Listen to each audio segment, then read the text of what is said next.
Une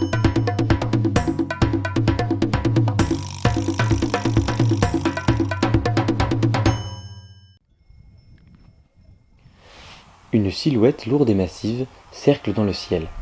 Pas de quoi inquiéter la marmotte, car le vautour fauve est nécrophage.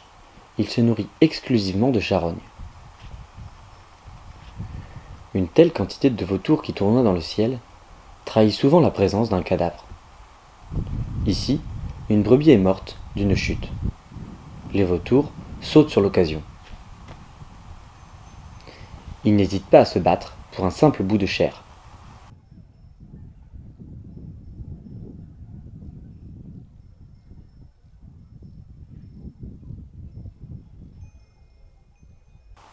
Leur long cou leur permet de s'introduire dans la carcasse par les orifices naturels. Cette caractéristique leur doit le qualificatif de tireur-fouilleur. Le patou, chien de défense du troupeau, n'hésite pas à attaquer les vautours. Le vautour fauve sert de nettoyeur, mais il ne se nourrit que seulement des chairs molles. D'autres vautours finissent donc le travail. Suite au passage des vautours fauves, le percnoptère d'Égypte se nourrit des tendons, même s'il préfère manger des œufs, en temps normal.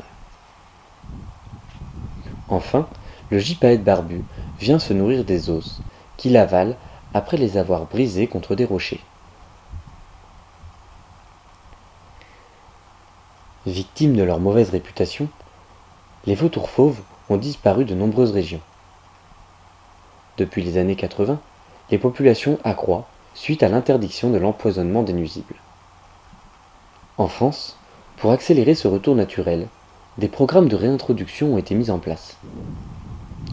En 2003, le vautour a été victime de l'interdiction des charniers à ciel ouvert, qui garantissait à l'espèce une source de nourriture.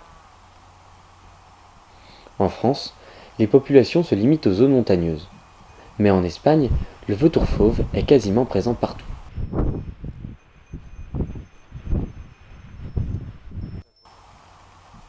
Ce vautour affectionne les falaises où il installe son nid sur des corniches. Chaque couple pond un œuf par an en janvier-février.